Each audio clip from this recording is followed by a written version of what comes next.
You are a chef. You stay in the kitchen. Rodriguez blocked his path. I'm a waiter too, remember? Jack lied, grabbing a bottle of red wine, the most expensive one on the rack. Table 4 needs a personal touch. I'll handle the insulting wine. He didn't wait for an answer. He burst through the swinging doors, his white coat stained with tomato sauce, his eyes burning with a mix of professional pride and personal fury. Good evening, Jack said, his voice dropping into that smooth, practiced tone he used when he was trying not to be clumsy. Janet looked up, and her eyes widened in shock. Jack? David Vance looked at him with disdain. Oh, it's the roommate. Do you work here as well? I suppose the help is always multi-talented. I'm the executive chef in training, Jack said, his jaw tight. And I heard you had a problem with our wine. Trágame una bottle of vino tinto. He popped the cork with a flourish that was almost violent. He poured a glass for David, his hand steady. Try this. It's a 1,974 Rioja. It has notes of leather, dark berries, and a hint of arrogance. I think you'll find it quite familiar. David took a sip, his face reddening. This is acceptable. I'm so glad, Jack said, then turned to Janet. His voice softened. And for the lady? Perhaps a glass of something. Honest? Janet looked at him, her heart hammering against her ribs. She saw the sweat on his brow, the sauce on his apron, and the raw, undisguised emotion in his eyes. He wasn't Austin. He wasn't the gay roommate. He was just Jack. I'll have what you're having, Jack, she said quietly. Janet, really, David sighed. You can't be serious. I've never been more serious, David, she said, her voice growing stronger. Jack, how is the trial going? Unsurpassed, Jack said, glancing back at Rodriguez, who was watching from the doorway with a growing sense of amusement, though I think I might have overstayed my welcome at this table. Wait, David snapped. I want the special, the paella, and make it quick. Jack leaned in close to David, his voice a low, dangerous whisper. I'll make sure yours is memorable. Chapter 12. The Unraveling. The rest of the night was a blur. Jack cooked like a man possessed. He sent out the paella for table 4, with a garnish so elaborate it looked like a botanical garden. But as he watched from the kitchen, he saw Janet stand up. She said something to David, something that made him look stunned. She didn't wait for him. She walked out of the restaurant, her head held high, leaving her wine untouched. Jack threw his apron on the counter. I'm done, senor. The job, Jack, Rodriguez called out. The cruise ship. Keep the ship, Jack shouted back, already running for the door. I've got a different destination in mind.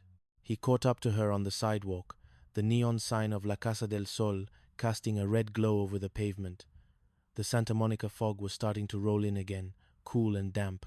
Janet, wait. She stopped and turned around, her face streaked with tears.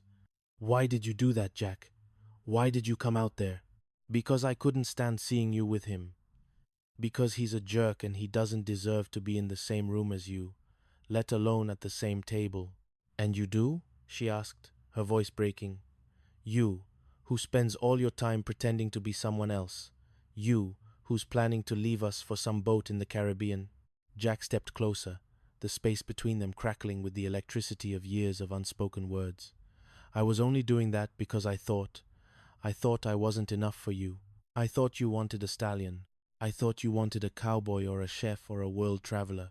I wanted Jack, she whispered. I've always just wanted Jack.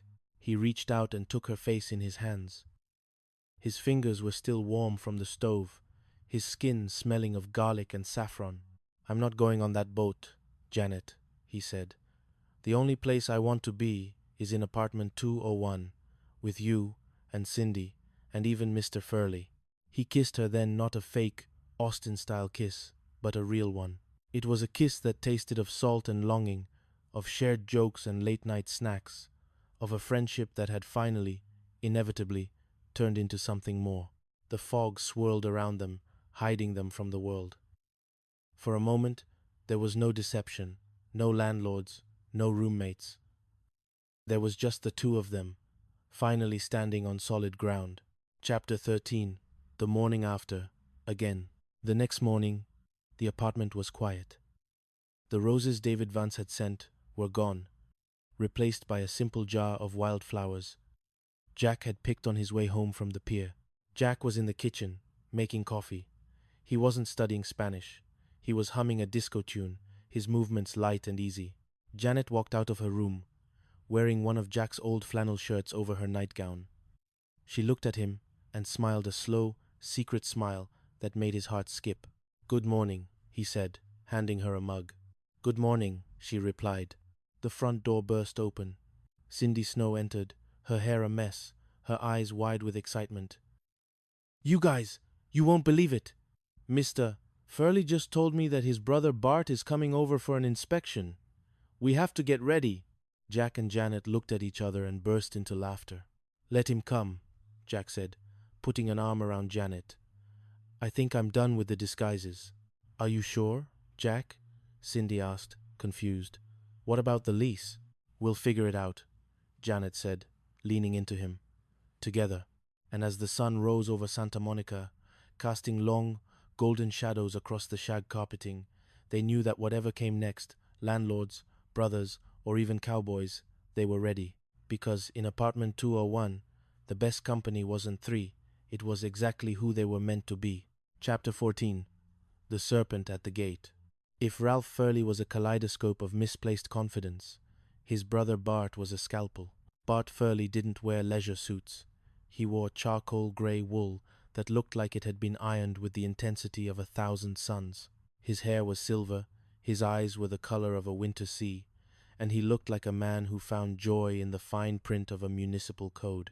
"Ralph," Bart said, stepping into the apartment and immediately checking the top of the doorframe for dust.